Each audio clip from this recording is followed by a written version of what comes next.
Romanos capítulo 12, leitura do verso 9 a 21.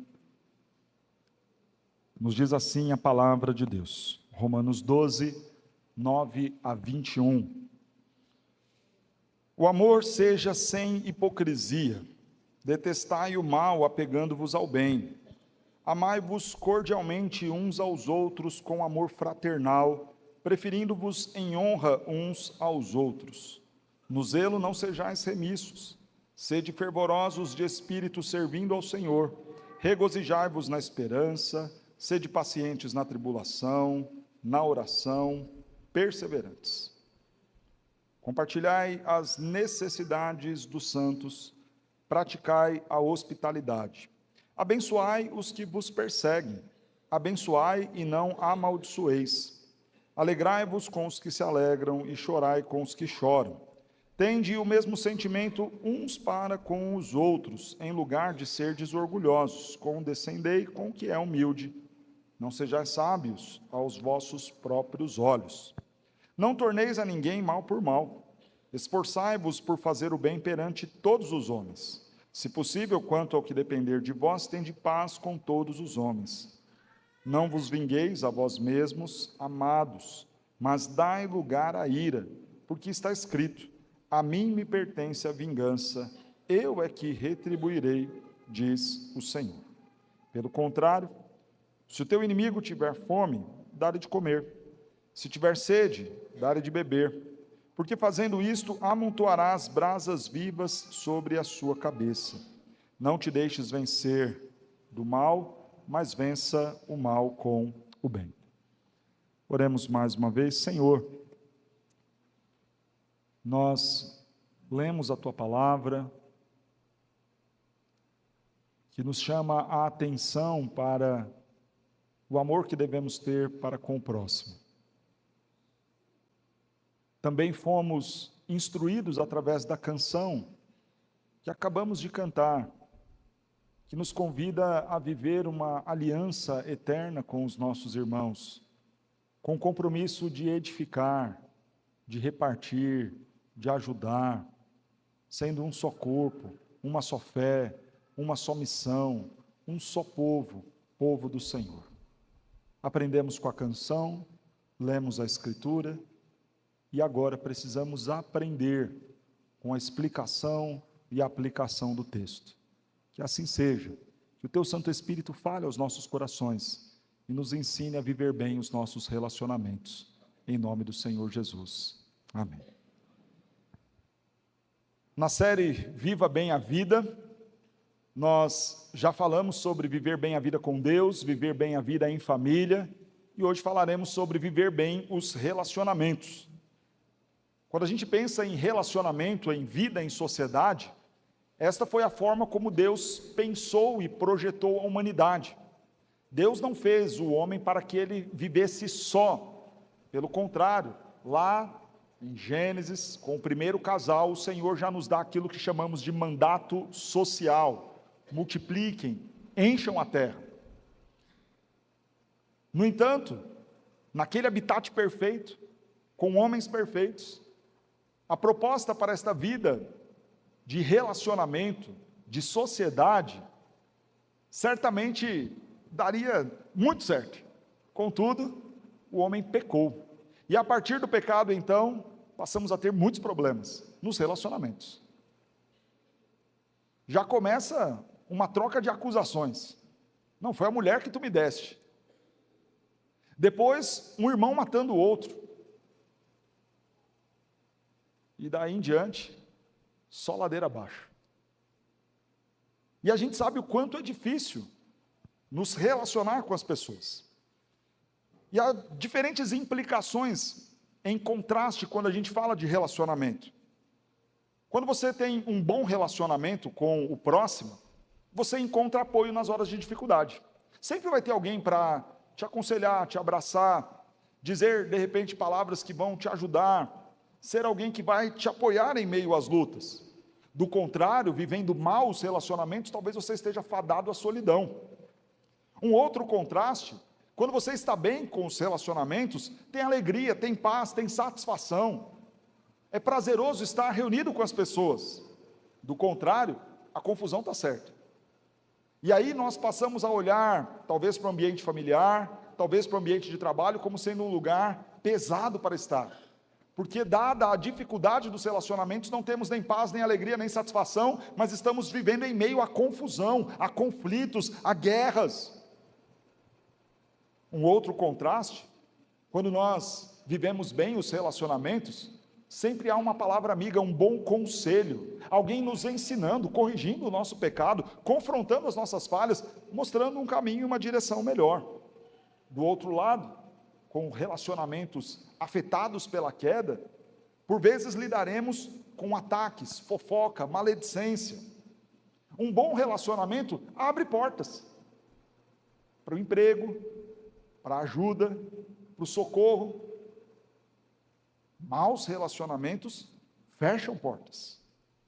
Todas essas coisas que eu acabo de listar mostram o quanto a ideia de viver em sociedade e nos relacionar com o outro é extremamente importante. E todas essas coisas que nós temos visto nessa série estão muito envolvidas no nosso dia a dia e estarão presentes neste ano de 2024. Certamente teremos relacionamentos. Vamos nos relacionar com o vizinho, vamos nos relacionar com as pessoas da igreja, vamos nos relacionar com as pessoas do trabalho, com as pessoas da faculdade, com as pessoas do condomínio. E como serão vividos estes relacionamentos? Se eles forem vividos de forma santa, correta, seguindo os princípios da Escritura que veremos hoje, talvez nós tenhamos exatamente aquele lado bom desse contraste que acabamos de traçar.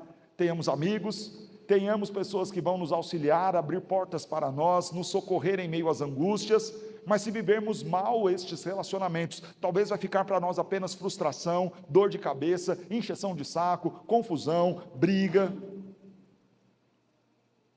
E não dá para você pensar assim, pouco me importa os outros. Como seria bom se isso fosse verdade? Como seria bom se a nossa vida de fato não dependesse de ninguém e pouco se importasse se eu estou bem ou não com o resto do mundo? Fato é que não é assim. Bem ou mal dependemos muito uns dos outros. E não adianta você querer viver sozinho. Em algum momento você vai precisar de alguém. E nesta hora, é muito bom viver bem os seus relacionamentos. Nós estamos aqui diante do texto de Romanos, que entra na parte prática da carta.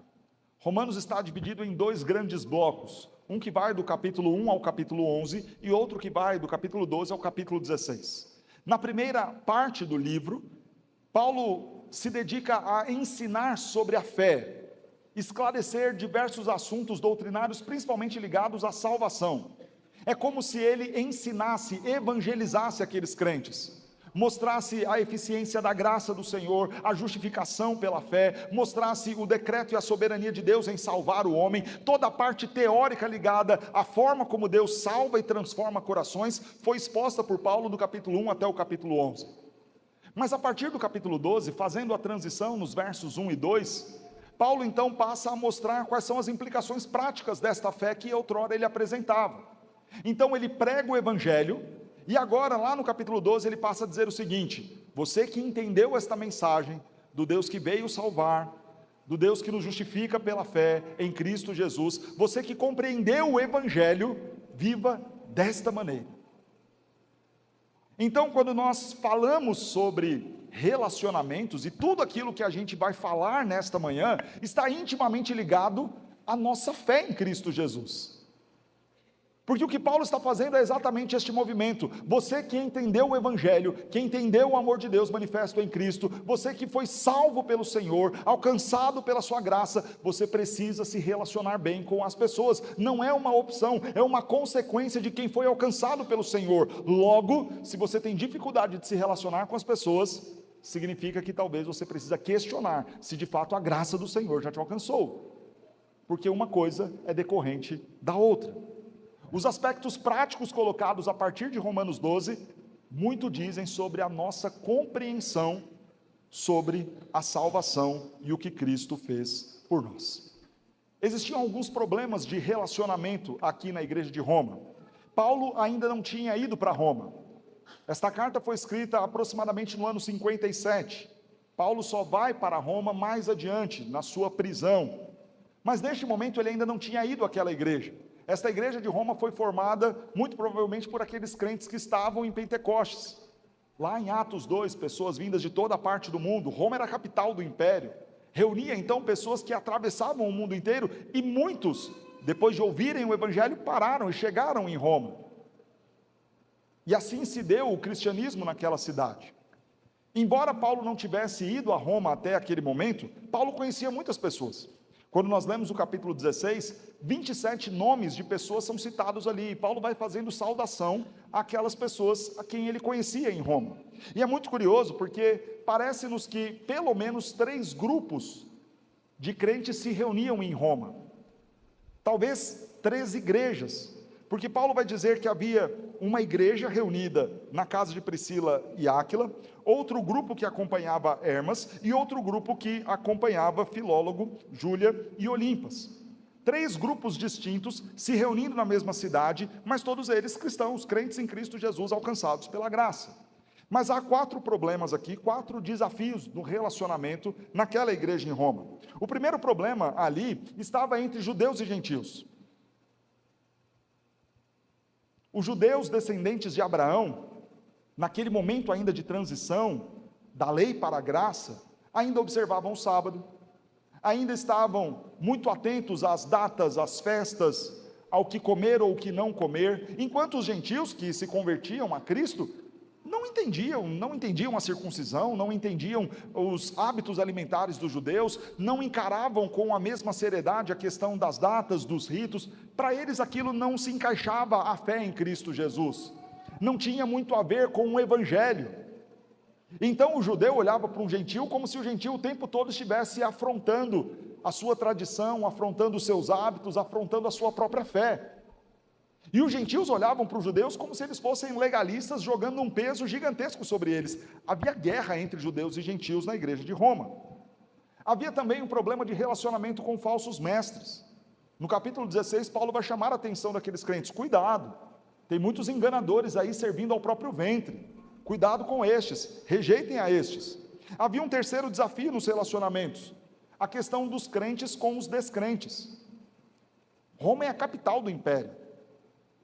E toda a metrópole reúne gente de todo tipo de credo. Quando você vai numa cidadezinha pequena do interior, você olha e fala assim: não, aqui é quase todo mundo católico. Mas quando você chega numa cidade grande, igual São Paulo, a capital, então você vê gente de tudo quanto que é tipo de religião, de crença, de hábito, de fé, de jeito, de roupa, de costume. E esses crentes estão na capital do império. Eles precisam lidar e se relacionar com pessoas vindas de muitas culturas, de muitas religiões, com muitas opiniões diferentes, gente diferente deles. Mas havia um quarto desafio no relacionamento, a questão das autoridades. O capítulo 13, Paulo vai dedicar-se a falar: olha, respeitem as autoridades. E nós estamos falando de uma Roma extremamente dura com os seus cidadãos. E na capital do império, onde muitos estrangeiros ali estavam, eles enfrentavam e lidavam por vezes com a opressão do império romano.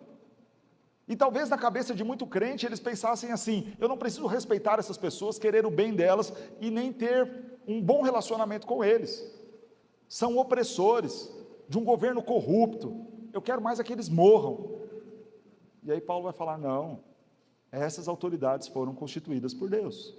Vejam então que haviam desafios no que diz respeito aos relacionamentos. Estes eram os de Roma e os nossos.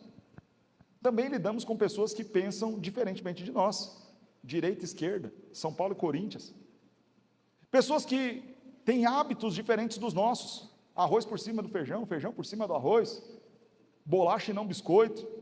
Convivemos com pessoas que têm uma fé diferente da nossa, ubandistas, espíritas, católicos. E também os desafios estão dentro da igreja. Pessoas que vieram da Congregação Cristã do Brasil, pessoas que vieram de igrejas pentecostais, pessoas que nasceram dentro da igreja presbiteriana, e há um conflito de ideias, visões, e tudo isso traz para nós desafios para nos relacionarmos bem com todas essas pessoas diferentes que estão ao nosso redor. E precisamos aprender a lidar com isso. Diante disso, então, eu passo a fazer a exposição deste texto, e o farei em 2 divisões. Primeiro, vivendo bem os relacionamentos com os de dentro. E segundo, vivendo bem o relacionamento com os de fora. Vejamos então como viver bem os relacionamentos com os de dentro. O texto começa nos dizendo: o amor seja sem hipocrisia. Neste trecho do livro, justamente porque Paulo já havia se dedicado a trazer muita teoria, falando, explicando, ele vai direto, trazer os aspectos práticos e vai ser uma atrás da outra. Então você vai ver aqui uma série de preceitos e coisas que devem serem feitas, às vezes de forma desordenada, porque Paulo não está preocupado em fazer uma apresentação sistemática de um tema, como ele vinha fazendo outrora na apresentação da teoria. Paulo aqui está trazendo para nós a entrega prática e a implicação prática das coisas. Por isso, então, nós vamos também descarregar aqui uma série de princípios para os bons relacionamentos. Paulo começa nos dizendo, então, aquilo que deve ser a máxima quando nós pensamos no nosso próximo: amar sem hipocrisia. A palavra que nos foi traduzida como amor é a palavra ágape, a ideia de sacrifício, de intensidade. Mais adiante, no verso 10, a palavra amor vai aparecer novamente na nossa tradução, mas no texto original é a palavra filéu. Tem muito mais a ver com a ideia de algo familiar, fraterno. Mas aqui, nesse primeiro momento, colocando como o princípio daquilo que é o amor pelo próximo, é exigido de nós então o sacrifício. E deixa eu já dar mais um esclarecimento: todas as minhas aplicações serão feitas durante o sermão, ok? E aqui já vem a primeira, então. Não dá para você pensar em se relacionar sem ter disposição para sacrificar-se. Em algum momento vai ter sacrifício. Em algum momento você vai ter que abrir mão de alguma coisa que você gosta, de alguma coisa que você quer, de alguma coisa que é do seu jeito, para fazer do jeito do outro, para viver bem com o outro. Se o tempo todo você quiser viver só do seu jeito, só da sua maneira, só com o seu tempo, só nas suas prioridades, você nunca vai conseguir viver bem relacionamento nenhum. Logo, pensar em amar o próximo, eu preciso considerar o sacrifício. Não vai ser fácil. Em muitos momentos eu vou ter que sacrificar alguma coisa, abrir mão de alguma coisa, perder alguma coisa, para ficar bem com as pessoas. Aquele que é egoísta, aquele que ama muito a si mesmo, que não está disposto a abrir mão de absolutamente nada, quer tudo do seu jeito e da sua maneira, nunca vai se dar bem com ninguém. Paulo então começa usando a palavra ágape. Eu vou falar de amor, e saibam, envolve sacrifício. E ele diz que este amor deve ser sem hipocrisia. Da palavra hipócrates, que está aqui na língua grega. O Hipócrates era o ator, aquele que encenava alguma coisa.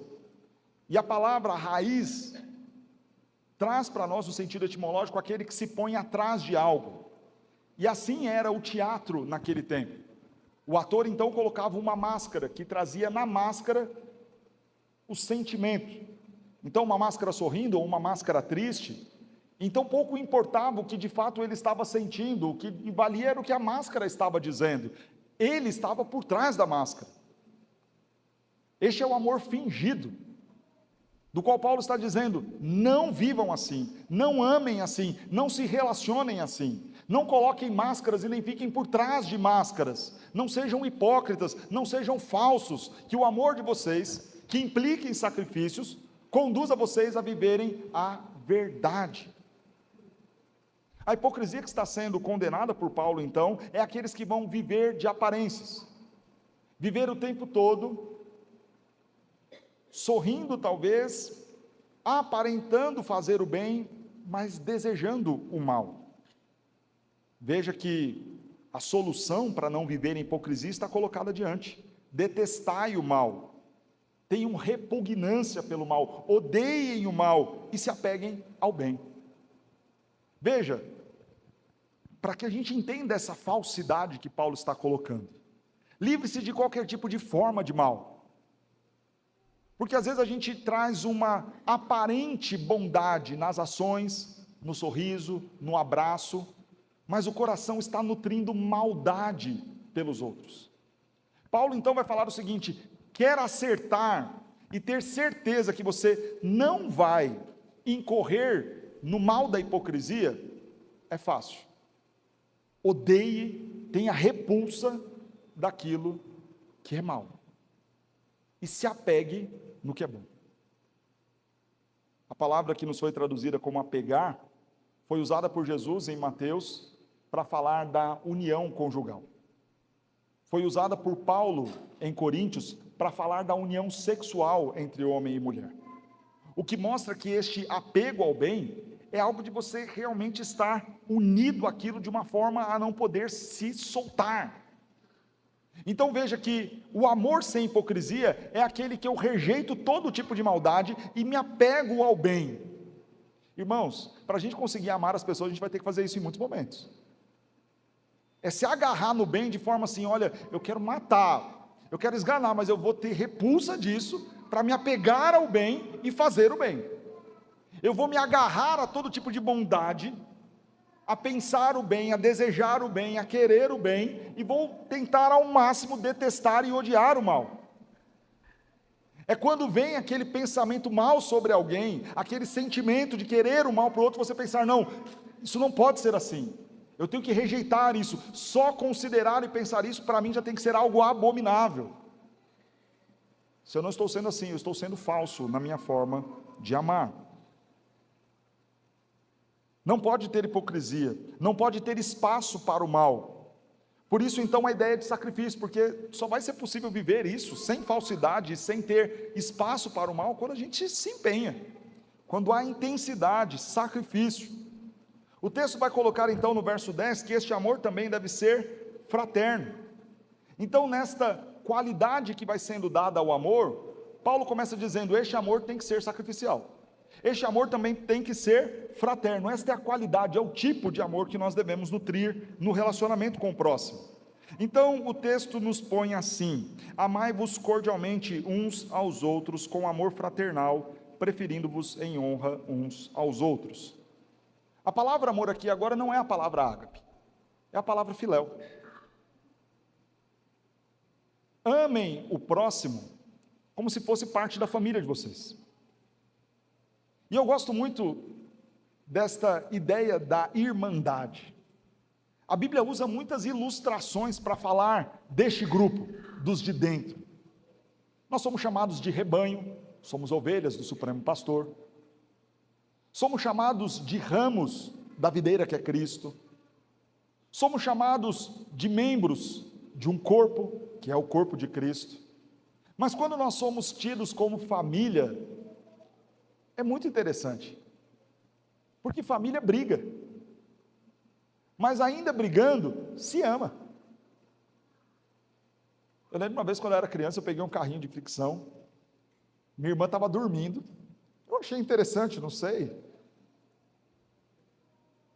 a inclinação caída de uma criança que nasceu na iniquidade do pecado, e o Satanás falando no meu ouvido. Eu peguei o carrinho de frição e fui puxando a rodinha e prendendo ela, puxando e prendendo, segurei a rodinha. Fui no cabelo da minha irmã que estava dormindo e soltei. E só fez assim. E o cabelo da minha irmã todo cacheado, todo enrolado, virou um emaranhado de coisa ruim ali. Teve que cortar, quase que acabou com o cabelo da minha irmã. Mas eu amo a minha irmã.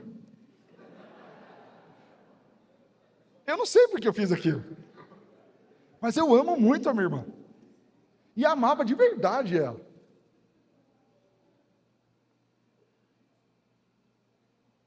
E naquela mesma época, quando ela foi para o hospital e ficou internada dias lá, por conta de um problema de saúde, eu chorava à noite porque eu não tinha minha irmã, mas quando ela voltava para casa, eu batia nela, e a minha irmã me amava, e batia em mim. Mas a gente ama. A tradução da Libras agora foi excelente. É assim.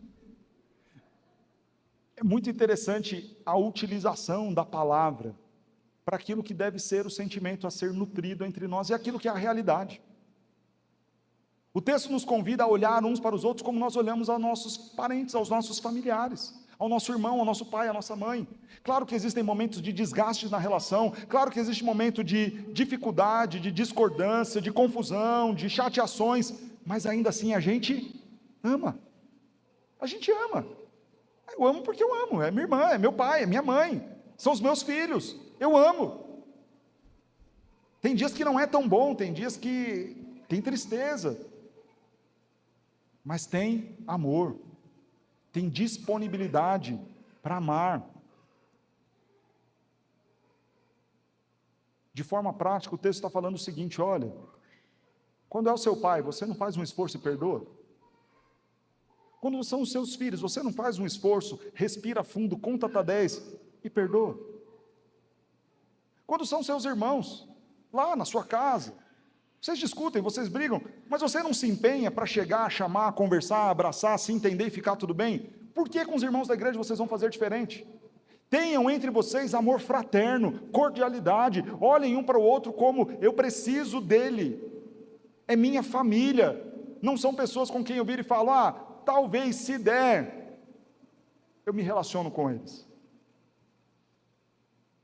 O filho, o pai, o esposo, a esposa, o irmão, nós nos empenhamos para nos relacionar com eles, é ou não é? Porque você sabe, afinal de contas está lá, é o seu marido, você não vai jogar ele fora. Você vai se empenhar, fica bravo, fica chateado, mas você senta, fala, não, vem cá, vamos conversar, a gente tem que se acertar. Afinal de contas, até que a morte nos separe. Filho não é assim? Tira a gente do sério, a gente quer matar. Mas aí você respira fundo, você fala, não, ok, vamos lá, vamos sentar, vamos conversar. Tem que resolver. Se não resolver em casa, vai na igreja. Se não resolver na igreja, você vai em algum canto, mas você resolve a coisa. O problema é que nós não olhamos para os nossos irmãos em Cristo da mesma forma. E vamos contra aquilo que diz a Bíblia. Jogamos fora os nossos relacionamentos com os nossos irmãos em Cristo como se eles não fossem família conosco. Então é o seguinte, olha, eu falo com você, eu te abraço, te convido para você estar comigo enquanto você for legal comigo. Quando você errar comigo, acabou. E aí a gente usa o amor hipócrita e fala, pastor, não, eu não tenho nada contra a pessoa, mas é só ela no canto dela e eu no meu. Hipocrisia. Porque com a família a gente não faz isso. Você não fala para o filho, olha aqui, depois dessa desobediência é o seguinte, você no seu canto e eu no meu. Você não faz isso. Você não vai ficar sem falar com seu filho, com seu irmão, com seu pai, com sua mãe durante anos. E se tiver assim, está em pecado. Você se empenha. Fica um tempo com raiva, bravo, nervoso. Mas respira fundo, vai lá e fala, senta aqui, a gente tem que conversar, a gente tem que se acertar. A gente vive na mesma casa, a gente vive no mesmo teto. Nós estamos na mesma igreja. É inadmissível no caráter cristão de quem entendeu o Evangelho. É disso que Paulo está falando. É inadmissível que fiquem sem se falar, sem se acertar, de bico um com o outro, cada um no seu canto. Não pode ser assim. É o amor fraternal. Tem briga, tem discordância, tem confusão, faz parte, acontece. É a realidade do mundo caído. Magoamos e entristecemos as pessoas que mais amamos. Entristecemos o pai, a mãe, o filho, o cônjuge, são as pessoas que mais amamos. Entristecemos os nossos irmãos em Cristo. É o pastor que chateia as ovelhas que chateiam e magoam o pastor. Tudo isso vai acontecer. É a realidade do mundo caído, afetando inclusive a igreja. Mas não dá para ficar sem se falar. Se nós entendemos o Evangelho, se nós entendemos o que Cristo fez por nós, o nosso irmão que veio a este mundo para morrer na cruz e nos adotar e nos fazer entrar nesta família da fé, então a gente tem que procurar o nosso irmão. Estamos no mesmo teto, vamos participar da mesma mesa da comunhão, comendo o mesmo pão e bebendo o mesmo cálice. É inadmissível nos assentarmos assim, sem conversar, sem se acertar. Segunda parte sobre o nosso relacionamento com os de dentro.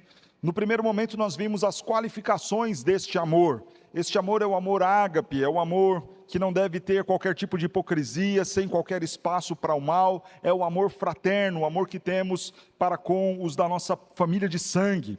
Mas Paulo agora passa a nos mostrar que este amor não deve ser apenas sentimento, não é só o amor sacrificial, o amor fraterno. Se ele não for visto na prática, então é vazio. E como este amor pode então ser vivenciado e experimentado na prática?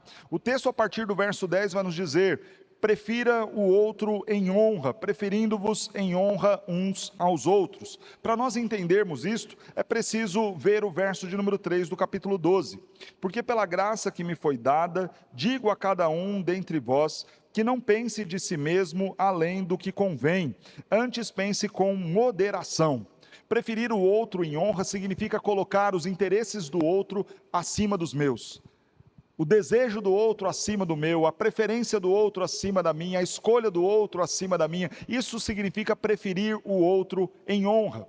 Também, para preferir o outro em honra, significa que o meu tempo está a serviço do outro, os meus recursos estão à disposição do outro, a minha disposição física e intelectual está à disposição do outro.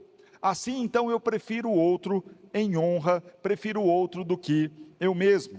Na prática, isso também vai ser mostrado no serviço. Então, este amor ágape, sacrificial, fraterno, ele é visto na prática quando eu prefiro o outro e também quando eu sirvo o outro. Uma coisa está ligada à outra. E neste serviço, nos diz assim o verso de número 11: no zelo não sejais remissos, sede fervorosos de espírito, servindo ao Senhor. É curioso como Paulo coloca a ideia de servir ao nosso próximo e servir ao Senhor como sendo coisas iguais. Eu sirvo ao Senhor quando eu sirvo ao próximo. E faz todo sentido isso, porque o nosso irmão nada mais é do que a imagem e semelhança do Criador. Então, quando, Senhor, nós te demos de beber, ou quando fomos te visitar, ou quando acudimos o Senhor, quando você fez isso a um dos meus filhinhos. Foi assim que Jesus falou ao dizer sobre a cobrança que teremos no último dia. Quando que nós deixamos de atender ao Senhor Jesus? Quando que nós deixamos de amar o Senhor Jesus? Quando nós deixamos de fazer isso pelo nosso semelhante. Ao servirmos o nosso próximo, imagem e semelhança do nosso Criador, estamos servindo ao nosso Deus. E diante disso, este serviço não pode ter qualquer indisposição. No zelo, no cuidado, no amor e servir ao seu irmão, não seja remisso.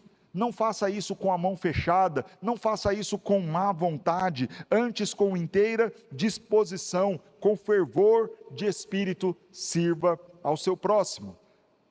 Isto vai ser nos detalhado no verso de número 13. Este serviço, sem qualquer tipo de indisposição, tem a ver com compartilhar as necessidades dos santos. Veja que este é um amor que atende às necessidades materiais. Não adianta eu falar que amo a pessoa, mas no frio eu não dar a blusa. Eu falar que amo a pessoa, mas no momento em que ela está passando fome, eu não dar o alimento. Este amor prático, ele é mostrado nas questões materiais. E por vezes nós queremos amar, mas não estamos dispostos a renunciar o nosso bem, o nosso dinheiro, o nosso tempo. E aí, este é um amor hipócrita, este é um amor de fachada, este não é um amor fraterno. Será que nós recusaríamos ajudar e abençoar o nosso irmão de sangue, o nosso pai, a nossa mãe? Veja então que aquelas qualificações que anteriormente nós vimos, elas podem e devem ser mostradas na prática. Eu me sacrifico, tiro de repente um pouco daquilo que seria usado no meu lazer, até mesmo no pagamento das minhas coisas, e coloco isso à disposição para servir materialmente o outro, numa conta de luz, num aluguel, numa comida, num remédio, numa roupa, num auxílio a um socorro de alguém que está precisando. Este é o amor vivido na prática. Este é o relacionamento bom que deve ser experimentado por nós na prática com os cuidados materiais. O texto vai dizer sobre nós praticarmos a hospitalidade. Isso para nós é um pouco distante, a nossa realidade já não exige tanto isso. Distâncias gigantescas são superadas hoje em horas. Então você atravessa 2.000, 3.000 quilômetros em poucas horas, pegando um voo de São Paulo e indo de repente para o Nordeste, para o Norte do país, o que era inimaginado naquele tempo. Distâncias que hoje para nós são curtas, para aquelas pessoas que dependiam do animal, dependiam às vezes da caminhada pelo deserto, em estradas ruins, aquilo para eles demoravam dias, às vezes meses para sair de um lugar e ir para o outro. E nesta caminhada, nestes trajetos, eles precisavam da hospitalidade das pessoas.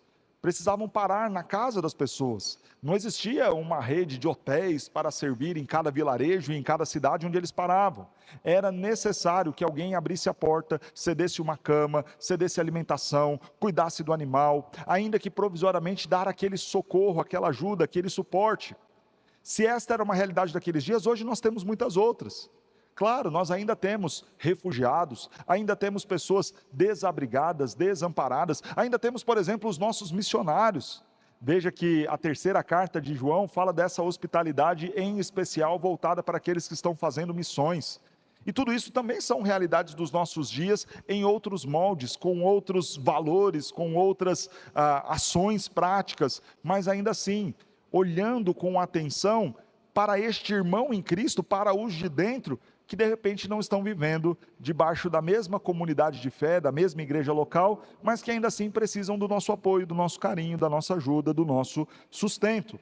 Mas veja que tanto compartilhar as necessidades como a questão da hospitalidade nos ensina sobre um amor prático nos cuidados materiais, mas não só materialmente. O texto vai e nos diz no verso 15: alegrai-vos com os que se alegram, chorai com os que choram. Tem a ver com cuidado material? Sim, mas também tem a ver com cuidado emocional. E aí você pensa, nossa, mas se alegrar com os que se alegram não parece ser algo tão difícil. É muito bom, pastor, estar lá numa festa de alguém que acabou de se formar, compartilhar lá naquela formatura, do momento dos comes e bebes, ou no aniversário de alguém, festejar e comer o bolo, mas, convenhamos, existem alguns momentos que a alegria do outro parece incomodar as pessoas, e o nome disso é inveja. Quando o seu irmão está vencendo, conquistando, e você não consegue se alegrar com ele, isso é pecado, é o pecado da inveja. E como é desagradável você contar a alegria de repente de um emprego novo e a pessoa falar, mas essa empresa não é tão boa.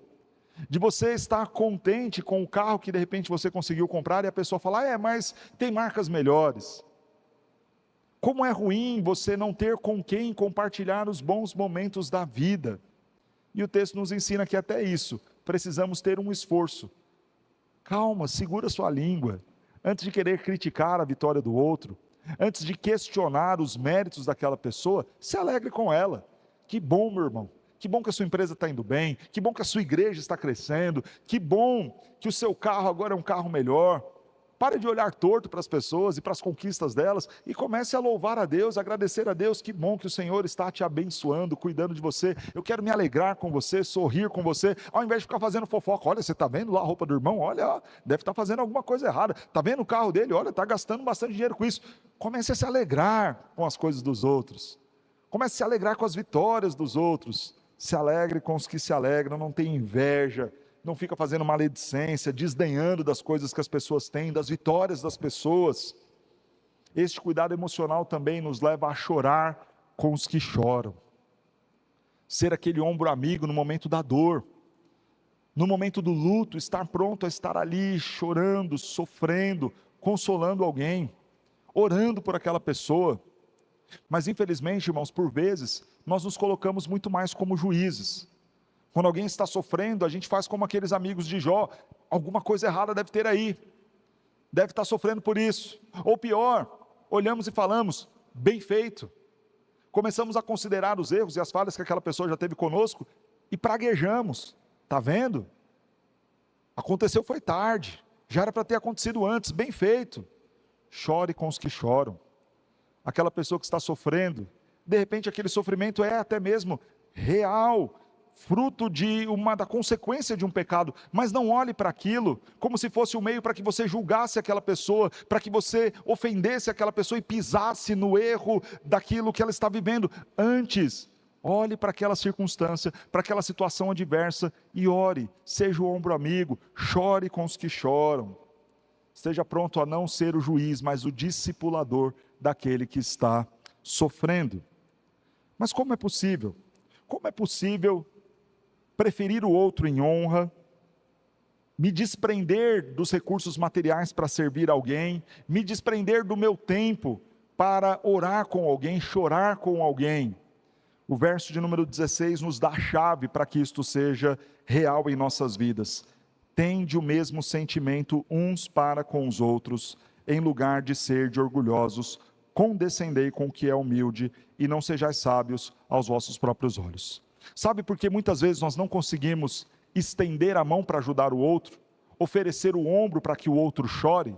Porque infelizmente nos falta humildade, nos falta olhar o outro com mais empatia, e olhar a nós não como os melhores, mas como aqueles que precisam preferir o outro em honra. Por vezes nós nos sentimos sábios demais, bons demais, inteligentes demais. Olha, está vendo isso? Bem feito. Isso não acontece comigo. Eu sou bom demais, eu sou inteligente demais. Aquela pessoa é burra, por isso que aquilo está sofrendo desse jeito. Olhe com mais humildade. Olhe com mais moderação para si, aquilo que o verso 3 que nós já lemos aqui nos diz. Mais moderação, você não é tudo isso. Essa dor, esse sofrimento, também pode bater na sua porta um dia. Por vezes nós nos sentimos melhor demais do que as pessoas. Não, porque eu trabalhei, eu estudei, eu sou bom, eu sou inteligente. Eu fiz, eu faço, eu aconteço, eu realizo. São os meus méritos, aquele ali está sofrendo, aquele ali não tem, está desempregado, a culpa é dele. Mais humildade. E aí o texto nos dá uma boa medida disso. Tende o mesmo sentimento uns para com os outros. Duas coisas precisam ser observadas aqui. Aquilo que eu gostaria que fizessem comigo, eu faço com o outro. É muito bom quando eu estou sofrendo, alguém vir e me acolher. É muito bom quando eu estou padecendo, precisando de um recurso, alguém vir e estender a mão para mim. Então eu tenho que ter o mesmo sentimento para com ele. É muito curioso na igreja, como no momento em que a pessoa passa por uma fragilidade, ela exige rapidamente que a igreja e os irmãos façam algo por ela. Pastor, eu estou muito bravo, estou muito chateado, porque eu estou sofrendo e ninguém veio me visitar, ninguém trouxe uma cesta básica, ninguém orou por mim, ninguém me ajudou. E tudo isso, se aconteceu, de fato foi um erro da igreja, dos irmãos, deveria se ter sido feito, atendido, ajudado, apoiado, amparado. Mas uma outra pergunta deve ser feita. Tá, irmão, tudo bem, a igreja não fez isso por você, mas o que você tem feito para os outros irmãos? Porque por vezes é muito fácil nós falarmos, ninguém me visita, ninguém me ama, ninguém liga para mim, ninguém me abraça. Mas e você? O quanto você tem ajudado, servido, abraçado, amado, cuidado dos outros, das outras pessoas? Então, tenha o mesmo sentimento. Você quer que façam isso para você? Faça isso para o outro, ajude o outro, ame o outro, abrace o outro, prefira o outro em honra.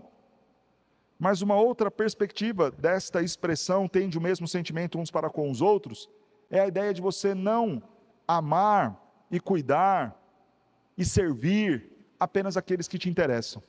Então esse aqui é rico, esse aqui é muito amigo, esse aqui pensa igual a mim, esse daqui é do mesmo ministério que eu, esse daqui mora no mesmo bairro que eu, então esse aqui eu ajudo, os outros não.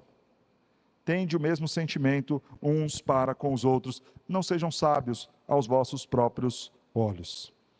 Sem a humildade é impossível servir, e sem servir é impossível amar, e sem amar é demonstrar que não entendemos o que Cristo fez. Mas como é possível viver este amor com os de dentro, com os nossos irmãos? O verso 12 nos mostra o combustível para isso. Regozijai-vos na esperança, sede pacientes na tribulação, na oração, e sejam vocês também perseverantes. O texto coloca como é possível viver essas coisas. É impossível nós vivermos este amor ao próximo se nós não nos alegrarmos com a esperança futura. Como assim, pastor? Esse irmão aqui não presta, mas lá no Novo Céu, na Nova Terra, ele vai ser perfeitão, então vai dar para a gente conviver bem. É só uma questão de tempo. A gente não consegue ter essa paciência com os nossos filhos? Esses dias a Cecília pegou o copo de suco de uva e fez assim no sofá.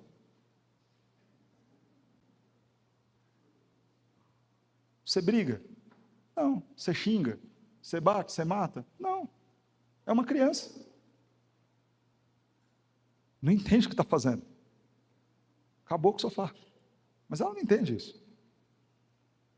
Claro que se fosse um adulto fazendo, a gente fala, não, mas é uma criança. Nós precisamos olhar para os nossos irmãos em Cristo com essa mesma esperança que a gente olha para uma criança. Quando crescer, vai aprender e não vai fazer mais. Regozijai-vos na esperança. Aquele irmão que te ofende hoje, no novo céu, na nova terra, a imagem de Cristo restaurada, ele não vai fazer mais isso. Então perdoa ele, aceita ele, tenha paciência com ele. É só uma questão de tempo, até ele aprender e ser glorificado, e nunca mais fazer isso, e te entristecer. Nós precisamos ter essa esperança, de que não vai ter a igreja perfeita, de que não vai ter um ambiente de trabalho perfeito, mas que muito em breve, no novo céu, na nova terra, nós teremos isso. E isso deve ser o combustível para a gente suportar, tolerar e ir adiante. Sede pacientes na tribulação. Lembra que nós falamos que eles sofriam as adversidades com os de fora? Seja paciente. Na hora que você estiver sendo atribulado, seja paciente. E isso é fruto do Espírito, a longanimidade. Conta até 30, se até 10 não está resolvendo. Ore bastante, combustível para a gente suportar. Como é que eu vou conseguir amar meu irmão, não ter hipocrisia, me afastar do mal, ser fraterno com ele, ter humildade, servi-lo no cuidado material, no cuidado emocional? Ore pelo seu irmão, ore por você mesmo, pede, Senhor, capacita-me. E persevera, insiste, permaneça no propósito de obedecer a Deus. Irmãos, nós vimos a primeira parte do sermão, como viver os relacionamentos com os de dentro. Mas agora o texto passa a nos falar de um outro relacionamento que é mais difícil, que é como se relacionar com os de fora. E se com os crentes já é difícil, com os de fora, mais ainda. Mas o texto então nos ensina. Verso de número 14. Abençoai os que vos perseguem, abençoai e não amaldiçoeis. Como que eu vivo o meu relacionamento com os de fora? Abençoando eles. Só que, por vezes, não é essa a vontade que a gente tem, né? Quando alguém faz o mal, e a gente sabe que aquele é um ímpio, a gente vira e fala assim, Senhor, antecipa o inferno dele, Pai. Manda ele logo, que ele queima, cada gota ali, suando no inferno quente. Não é assim? Eu lembro quando passava aqueles carros de funk lá em Taboão da Serra, quando eu morava lá, fazendo meu TCC da faculdade, e eu falava, Senhor, vem com teu fogo e queima, Pai. Cada Watts RMS, estoura todos eles. Por vezes nós temos essa tendência de amaldiçoar. E o texto fala o seguinte, não amaldiçoe, abençoe, ore. Senhor, abençoa ele. Começando da conversão, toca o coração dele, converte-se abençoado aí. Muda ele. Abençoe, não amaldiçoe. Além disso, o que fazer com os de fora? Faça o bem. Surpreenda a pessoa. Olha o que o texto diz. Verso 17, não torneis a ninguém mal por mal. Aí, vai lá no verso 20. Pelo contrário, se o teu inimigo tiver fome, dá-lhe de comer. Se tiver sede, dá-lhe de beber. Porque fazendo isto, amontoarás brasas vivas sobre a sua cabeça. O texto está citando Provérbios 25. Não trate o mal com o mal, mas surpreenda a pessoa. E como você vai surpreender a pessoa? Se ela tem fome, dá ela comer. Tem sede, dá o que beber. Paulo agora está quase que fazendo uma paráfrase daquilo que Jesus havia ensinado no Sermão do Monte. Ore por aqueles que vos perseguem. Se o teu irmão pede para andar com você 1 milha, anda com ele 2. Tenha disposição de fazer o bem mesmo para aqueles que te fazem o mal. Quantas vezes a gente está gastando muito mais energia tramando o mal contra as pessoas que nos fazem o mal, do que de repente orando por elas. E este tramar o mal nos faz muito mal. Você fica remoendo a coisa pensando como que você vai responder, como que você vai se defender, como que você vai reverter a situação, como que você vai postar desmoralizando aquela pessoa. E às vezes a gente está ali perdendo tempo com isso, entristecendo a Deus, ocupando a nossa mente com algo que não é proveitoso, sem olhar para aquilo que a Escritura diz que é, surpreenda a pessoa, faça o bem para ela. E aí o texto traz uma expressão que é maravilhosa, assim você amontoa brasas vivas na cabeça da pessoa. Sabe o que significa?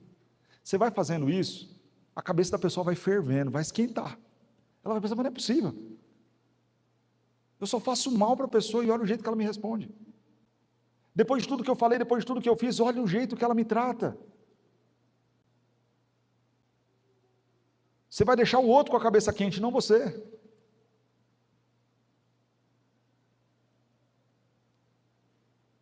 Não te deixes vencer do mal, mas vença o mal com o bem.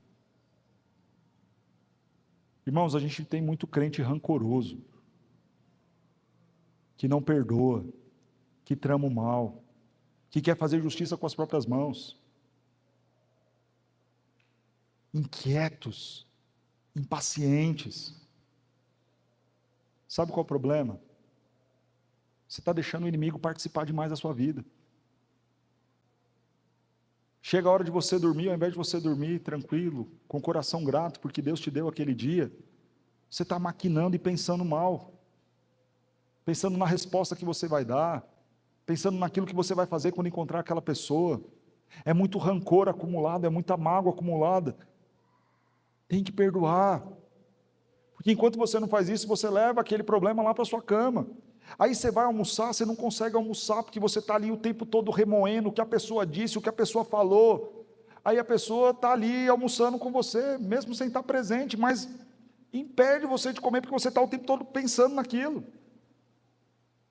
Aí você vai viver o tempo com seus filhos, com seus amigos, o culto ao Senhor, você não consegue viver nada disso, porque o tempo todo você está alimentando mágoa, rancor, ódio, raiva, tramando, pensando na resposta, no que fazer, no que falar. Irmãos,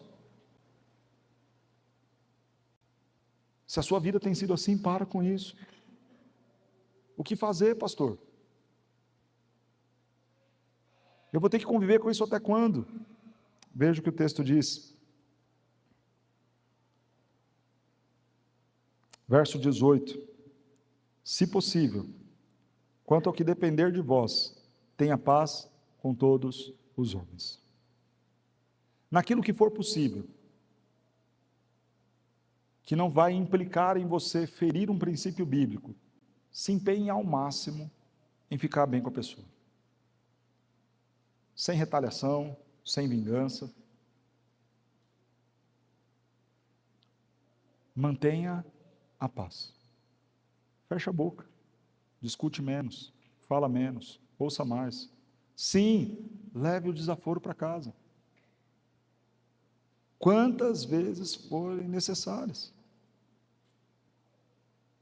Nós somos filhos de Deus, alcançados pela graça de Cristo, aquele que foi para a cruz como ovelha muda perante os seus tosqueadores. Nós somos o povo que leva muito desaforo para casa, e esse tem que ser o nosso comportamento. Crente barraqueiro que resolve tudo brigando, xingando, discutindo, causando briga no caixa do mercado, confusão em todo lugar que passa. Você não é crente, você não está refletindo o caráter de Cristo. Cristo não dá piti, não dava piti em todo canto que ia, não. Mas o que fazer, pastor? Se empenhe por fazer a paz. E principalmente, verso 19, não vos vingueis a vós mesmos, mas dai lugar à ira, porque está escrito, a mim me pertence a vingança, eu é que retribuirei, diz o Senhor. Irmão, quem é mais justo, você ou Deus? Deus.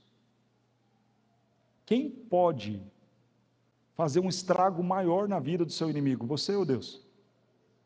Deus. Então deixa que Deus trata, que Deus vinga, que Deus faz. Para de esquentar a cabeça com os inimigos, com os de fora. Deixa. Faz o que é certo, faz o bem. E deixa que o próprio Senhor faz a vingança, do jeito dele. Ah, pastor, mas eu não aguento. Se a gente não aguenta, é porque nós não entendemos o tamanho do nosso Deus. Nós precisamos olhar e falar, terrível coisa é cair na mão do Deus vivo. Vocês lembram o caso de Samuel, quando o povo chegou e pediu um rei para ele?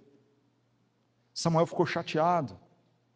O que Deus falou para Samuel? Ele falou: Samuel, não é você que eles estão rejeitando, eles estão rejeitando a mim. Quando alguém nos ofende, não estão ofendendo a nós, estão ofendendo um filho de Deus, estão ofendendo ao próprio Deus. Quando alguém nos faz o mal, maledicência, fofoca, estão ofendendo ao próprio Deus. Então pensa, terrível coisa é cair na mão do Deus vivo. Que Deus faça, que Deus cuide, que Deus acerte as contas. Abra sua Bíblia no texto do Salmo 37.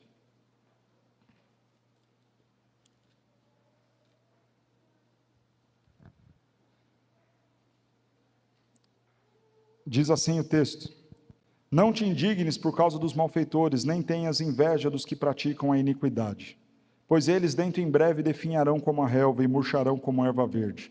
Confia no Senhor e faz o bem, habita na terra e alimenta-te da verdade, agrada-te do Senhor e Ele satisfará os desejos do teu coração.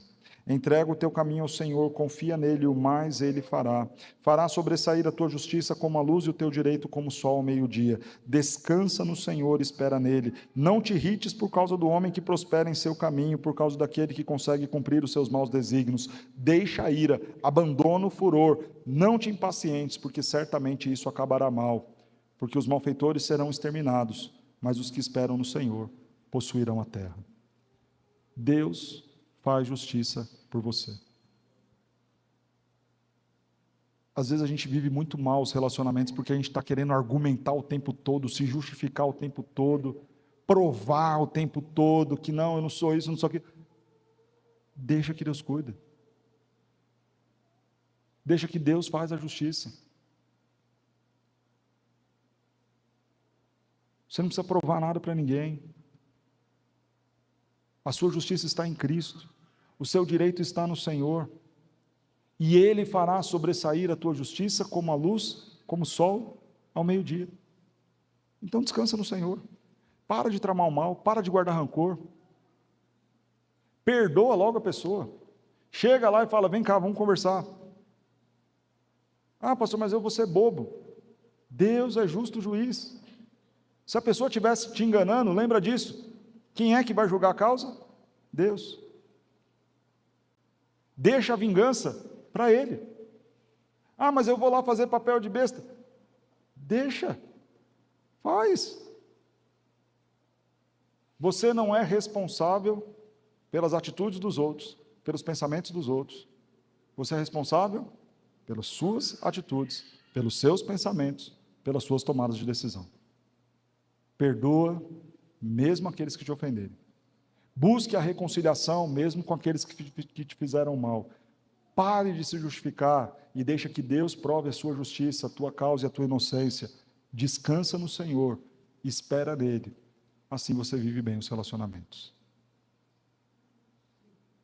Irmãos, nós podemos falar de amor ao próximo.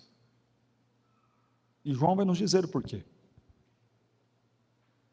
Nós podemos amar porque Ele nos amou primeiro.